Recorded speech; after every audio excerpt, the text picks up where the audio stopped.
ಜೈ ಶ್ರೀರಾಮ್. ಲಕ್ಷ್ಮಣ್ ಕಾಟೇಕಾರ್ ಇವರಿಂದ ನಿರ್ಮಿಸಲ್ಪಟ್ಟಂತಹ ಚಾವ ಈಗಾಗಲೇ ಬಹಳಷ್ಟು ಹೆಸರು ಮಾಡ್ತಾ ಇದೆ. ಬಹಳಷ್ಟು ಮಂದಿ ಅದನ್ನು ನೋಡಿಯೂ ಆಗಿದೆ. ದಯವಿಟ್ಟು ನೋಡದವರು ನೋಡಬೇಕು. ಧರ್ಮಕ್ಕಾಗಿ ಕೊನೆಯ ಕ್ಷಣದ ತನಕವೂ ಕೂಡ ಪರಿತಪಿಸುವ ಸಂಭಾಜಿಯನ್ನು ನಾವು ಕಂಡುಕೊಳ್ಬೇಕು. ಯಾಕೆ ಅಂತ ಕೇಳಿದರೆ, ಸ್ವಲ್ಪ ಏನಾದರೂ ಅವಘಡಗಳು ಸಂಭವಿಸಿದರೂ ಕೂಡ ದೇವರಿಗೆ, ಧರ್ಮಕ್ಕೆ ಬೈಯುವ ಮಂದಿಗಳನ್ನು ನಾವು ಕಾಣುತ್ತೇವೆ.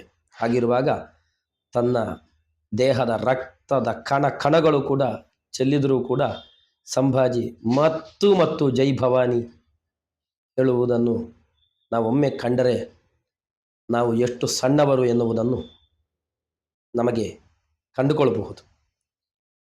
ಒಂದು ಕಾಲ ಇತ್ತು, ಸತ್ಯ ಸಂಗತಿಗಳನ್ನು, ಮತಾಂಧರ ಆಕ್ರಮಣಗಳನ್ನು, ನಮ್ಮವರು ಅನುಭವಿಸಿದ ಹೀನಾಯ ಸ್ಥಿತಿಗಳನ್ನು ಬರೆದ ಪುಸ್ತಕ ಮಾಡಿದರೆ ಅದನ್ನು ಬಿಡುಗಡೆಗೊಳಿಸಲಿಕ್ಕೋ ಪ್ರಕಟಪಡಿಸಲಿಕ್ಕೋ ಯಾರೂ ಮುಂದೆ ಬಾರದೆ, ಅಷ್ಟೇ ಅಲ್ಲದೆ ದೇಶದಿಂದಲೇ ನಿರ್ಬಂಧವನ್ನು ಹೇರಿ ಬೇರೆ ವಿದೇಶದಿಂದ ಅದನ್ನು ಪ್ರಕಟಪಡಿಸಿ ಬಿಡುಗಡೆಗೊಂಡಂತಹ ಬಹಳಷ್ಟು ಸಂಗತಿಗಳು ಇಲ್ಲಿ ನಮ್ಮ ಮುಂದಿದೆ. ಹಾಗಿರುವಾಗ ಈಗ ಸತ್ಯ ಸಂಗತಿಗಳು ತೆರೆಯ ಮೇಲೆ ಕಾಣುವಾಗ ಅಭಿಮಾನ ಉಕ್ಕಿರ್ತದೆ. ದೇಶ ಬದಲಾದದ್ದನ್ನು, ಸತ್ಯ ಸಂಗತಿಗಳನ್ನು ಜನ ಒಪ್ಪಿಕೊಳ್ಳುವ ಮನಸ್ಥಿತಿಗೆ ಬಂದದ್ದನ್ನು, ಆ ಧೈರ್ಯವನ್ನು ಕಾಣುವಾಗ ಬದಲಾವಣೆಯ ದಾರಿಯಲ್ಲಿದೆ ಎನ್ನುವುದನ್ನು ಒಪ್ಪಿಕೊಳ್ಳಲೇಬೇಕು. ಮುಖ್ಯವಾಗಿ ಲಕ್ಷ್ಮಣ್ ಕಾಟೇಗರಿಗೆ ಧನ್ಯವಾದ ಹೇಳಬೇಕು. ಅದನ್ನು ಸ್ವಲ್ಪ ಮಟ್ಟಿಗಾದರೂ ತೋರಿಸುವಲ್ಲಿ ಯಶಸ್ವಿಯಾಗಿದ್ದಾರೆ. ಪೂರ್ತಿಯಾಗಿ ತೋರಿಸಲಿಲ್ಲ, ತೋರಿಸಲಿಕ್ಕೆ ಸಾಧ್ಯ ಆಗದ ಅದೆಷ್ಟೋ ಸಂಗತಿಗಳು ಇದೆ.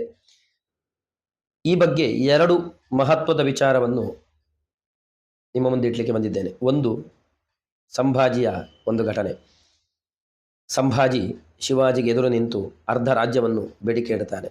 ಶಿವಾಜಿ ತನ್ನ ಜೀವನದ ಸಮಯದಲ್ಲಿ ತಾನಿರುವಾಗ ತನ್ನ ಮರಾಠ ಸಾಮ್ರಾಜ್ಯ ಇಬ್ಬಾಗ ಆಗಬಾರದು, ಅದು ಸಾಧ್ಯವಿಲ್ಲದ ಮಾತು ಎನ್ನುವುದನ್ನು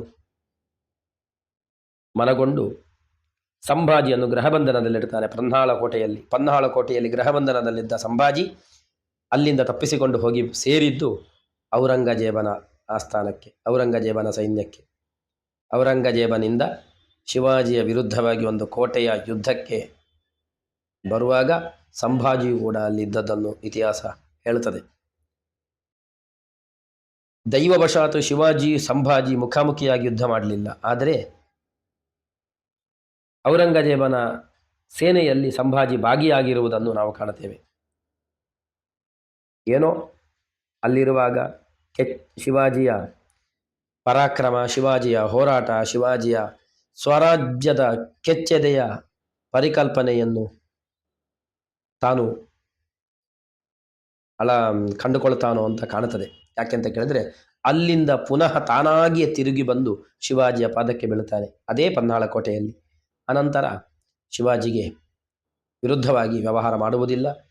ಶಿವಾಜಿಯ ಕೊನೆಯ ತನಕವೂ ಕೂಡ, ಶಿವಾಜಿ ಸಾಯುವ ತನಕವೂ ಕೂಡ ಪನ್ನಾಳ ಕೋಟೆಯಲ್ಲಿಯೇ ಬಂಧನದಲ್ಲಿರ್ತಾನೆ. ಯಾಕೆಂತ ಕೇಳಿದರೆ, ಒಂದು, ಶಿವಾಜಿಗೆ ಸರಿಯಾಗಿ ಗೊತ್ತಿತ್ತು, ತನ್ನ ಅನಂತರ ಮರಾಠ ಸಾಮ್ರಾಜ್ಯಕ್ಕೆ ಉತ್ತರಾಧಿಕಾರಿಯಾಗುವಲ್ಲಿ ಸಮರ್ಥನಾದ ವ್ಯಕ್ತಿ ಆತ ಸಂಭಾಜಿ ಮಾತ್ರ.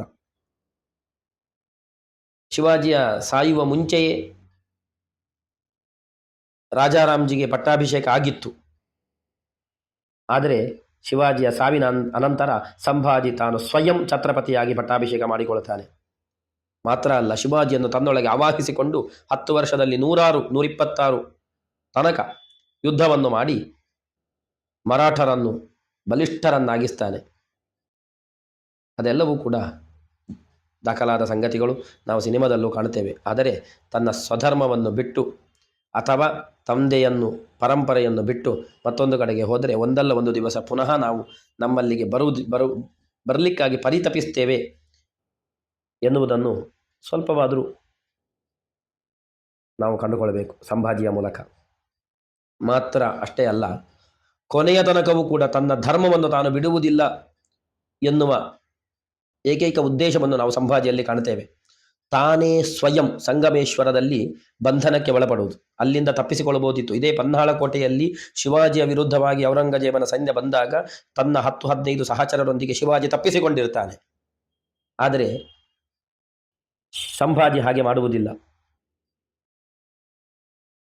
ಶಿವಾಜಿಗೆ ಸರಿಯಾಗಿ ಗೊತ್ತಿದೆ, ತಾನು ಬದುಕಿದೆ ಅಂತಾದರೆ ಹೇಗಾದರೂ ಸ್ವರಾಜ್ಯವನ್ನು ದಕ್ಕಿಸಿಕೊಳ್ತೇನೆ, ಪಡೆದುಕೊಳ್ತೇನೆ, ಹಿಂದುತ್ವವನ್ನು ಪುನಃಸ್ಥಾಪಿಸಗೊಳಿಸ್ತೇನೆ ಎನ್ನುವ ಉದ್ದೇಶ ಶಿವಾಜಿಯಲ್ಲಿ ಸ್ಪಷ್ಟವಾಗಿತ್ತು. ಅದಕ್ಕಾಗಿ ಬೇಕಾದಷ್ಟು ಬಾರಿ ಆತ ತಪ್ಪಿಸಿಕೊಳ್ತಾನೆ.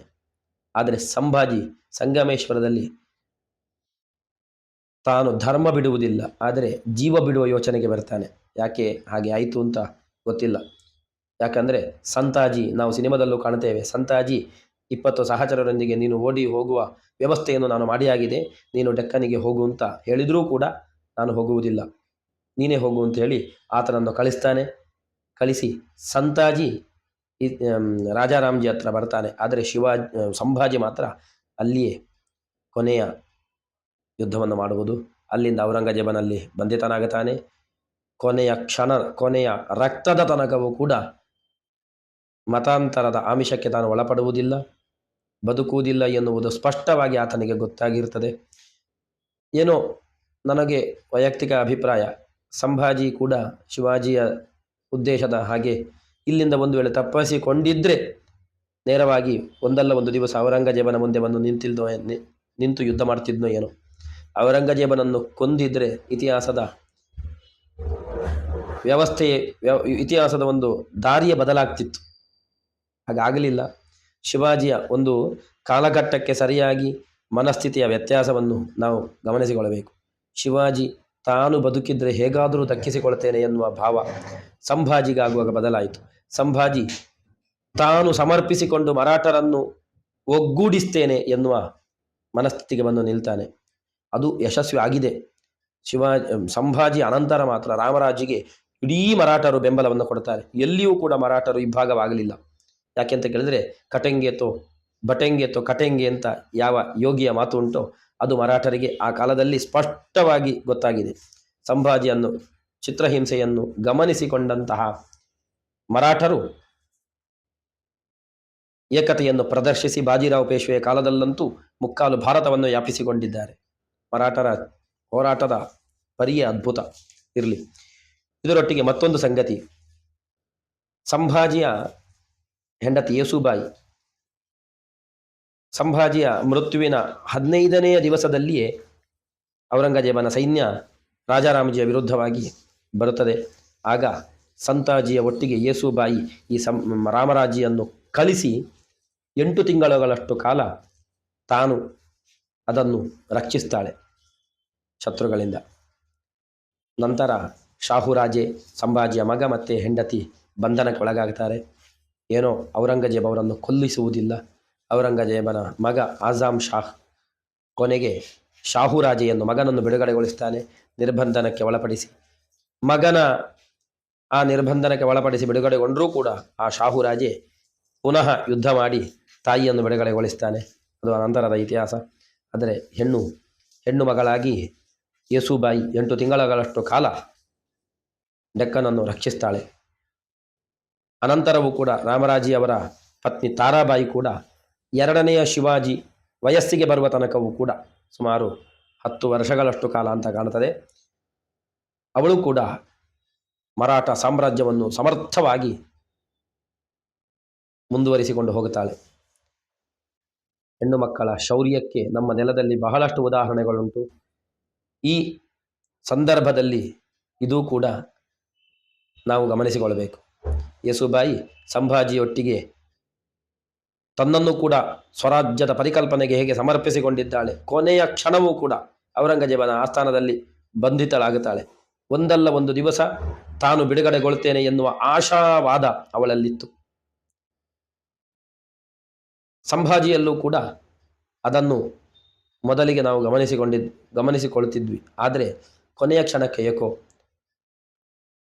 ಆ ಆಶಾವಾದ, ಬದುಕಿಗಾಗಿ ಇರುವಂತಹ ಆಶಾವಾದವನ್ನು ಆತ ಬಿಟ್ಟಂತೆ ಕಾಣುತ್ತದೆ. ಒಂದು ವೇಳೆ ಸಂಭಾಜಿ ಬದುಕಿದ್ರೆ, ಸಂಗಮೇಶ್ವರದಲ್ಲಿ ತಾನು ತಪ್ಪಿಸಿಕೊಂಡು ಬದುಕಿದ್ರೆ ಔರಂಗಜೇಬನನ್ನು ಕೊಲ್ತಿದ್ನೋ ಏನೋ ಅಂತ ಒಂದು ಕಾಣುವುದು ಸುಳ್ಳಲ್ಲ. ಇರಲಿ. ಆದರೂ ಮುಖ್ಯವಾಗಿ ನಮ್ಮ ಧರ್ಮ ಹೇಗೆ ಕೊನೆಗೆ ನಮಗೆ ಆಸರೆಯಾಗುತ್ತದೆ ಎನ್ನುವುದನ್ನು ನಾವು ಕಂಡುಕೊಳ್ಳಬೇಕು. ಬದುಕಿದ್ರೆ ಕೊನೆಯ ರಕ್ತದ ಕೊನೆಯ ಕಣದ ತನಕವೂ ಕೂಡ ಸನಾತನ ಧರ್ಮಕ್ಕಾಗಿ ಎನ್ನುವುದನ್ನು ನಾವು ಕಂಡುಕೊಳ್ತೇವೆ. ಯಾಕೆಂತ ಕೇಳಿದರೆ ಜೈ ಭವಾನಿ ಅಂತ ಹೇಳ್ತಲೇ ಸಂಭಾಜಿ ಮತಾಂತರಕ್ಕೆ ಯಾವುದಕ್ಕೂ ಕೂಡ ತಾನು ಬಲಿಯಾಗುವುದಿಲ್ಲ. ತನ್ನ ಮಗಳನ್ನು ಔರಂಗಜೇಬ ಕೊಡ್ತೇನೆ ಅಂತ ಹೇಳಿದ್ದ, ಅದಕ್ಕೂ ಕೂಡ ಸಂಭಾಜಿ ಯಾವುದೇ ಆಮಿಷಗಳಿಗೂ ಬಲಿಯಾಗದೆ ಸ್ವಧರ್ಮ, ಅದು ನನ್ನ ಜೀವನದ ಧರ್ಮ, ನನ್ನ ಜೀವನದ ಧ್ಯೇಯ ಎನ್ನುವುದನ್ನು ತೋರಿಸಿಕೊಟ್ಟಿದ್ದಾನೆ. ಮುಖ್ಯವಾಗಿ 2-3 ಸಂಗತಿಗಳು. ಸಂಭಾಜಿಯ ಧರ್ಮದ ನಿಷ್ಠೆ, ಅದಕ್ಕಿಂತಲೂ ಮುಖ್ಯವಾಗಿ ಶತ್ರುಪಾಳಯಕ್ಕೆ ಒಮ್ಮೆ ಹೋದರೂ ಕೂಡ ನನ್ನ ತಂದೆಯ ದಾರಿಯೇ ನನಗೆ ಉತ್ತಮ ದಾರಿ ಎನ್ನುವುದನ್ನು ಕಂಡುಕೊಳ್ಳುವಲ್ಲಿ ಸಂಭಾಜಿ ಯಶಸ್ವಿಯಾದ. ಈ ದಾರಿಗೆ ಪುನಃ ತನ್ನನ್ನು ತಾನು ಸಮರ್ಪಿಸಿಕೊಂಡ. ಎಡವುದು ಇಲ್ಲಿಯೇ. ಯಾವುದೋ ಒಂದು ಆಕಾಂಕ್ಷೆಗೆ, ಆಸೆಗೆ ಬಲಿಯಾಗಿ ನಾವು ದಾರಿಯನ್ನೇ ಕಳೆದುಕೊಳ್ತೇವೆ. ಪುನಃ ಆ ದಾರಿಗೆ ಬರುವಂತಹ ವ್ಯವಸ್ಥೆ ಇಂದ ಬಹಳಷ್ಟು ದೂರ ಸಾಗುತ್ತೇವೆ ನಾವು. ಹಾಗಾಗಬಾರದು. ಬೇಡ ಅಂತ ಕಂಡ್ರೆ ಕೂಡಲೇ ನಮ್ಮ ಹಿಂದಿನ ದಾರಿಗೆ ನಾವು ಬರಬೇಕು ಎನ್ನುವುದನ್ನು ಸಂಭಾಜಿ ತೋರಿಸಿಕೊಟ್ಟಿದ್ದಾನೆ. ತಾನಾಗಿ ಔರಂಗಜೇಬನ ಬಳಿಗೆ ಹೋಗಿ, ತಾನಾಗಿ ಪುನಃ ಶಿವಾಜಿಯ ಬಳಿಗೆ ಬಂದು, ಕೊನೆಯ ಕ್ಷಣದ ತನಕವೂ ಕೂಡ ಶಿವಾಜಿಯ ಯಾವ ಸಂಕಲ್ಪ ಉಂಟೋ ಅದನ್ನು ಸಾಕಾರಗೊಳಿಸುವಲ್ಲಿ ತಾನು ಶ್ರಮಿಸಿದ್ದನ್ನು ನಾವು ಕಾಣುತ್ತೇವೆ. ಇದರಿಂದ ಸಂಭಾಜಿಯ ಆ ಒಂದು ಯೋಗ್ಯತೆ, ಭಾವನೆ, ಹಾಗೆಯೇ ಹೆಣ್ಣಾಗಿ ಹುಟ್ಟಿ ಯೇಸುಬಾಯಿ, ತಾರಾಬಾಯಿಯವರ ಸ್ವಧರ್ಮದ ನಿಷ್ಠೆ, ಮರಾಠರ ಆ ಒಂದು ಹೋರಾಟದ ಕೆಚ್ಚೆದೆಯ ಭಾವನೆಗಳು, ಅದು ಶಾಶ್ವತವಾಗಿ ಇರಬೇಕು, ಅದು ಮುಂದುವರಿಬೇಕು. ಸನಾತನ ಧರ್ಮ ನಿತ್ಯ ನಿರಂತರವಾಗಿ ಮತ್ತಷ್ಟು ಬಲಿಷ್ಠವಾಗಬೇಕು. ಆ ನಿಟ್ಟಿನಲ್ಲಿ ಈ ಸಿನಿಮಾ, ಈ ಸಿಂಹದ ಮರಿ ಛಾವ ಅದು ಸಹಕಾರಿಯಾಗಬೇಕು ಅಂತ ಒಂದಷ್ಟು ಅಭಿಪ್ರಾಯಗಳನ್ನು ನಿಮ್ಮ ಮುಂದೆ ಇಟ್ಟಿದ್ದೇನೆ. ಜೈ ಶ್ರೀರಾಮ್.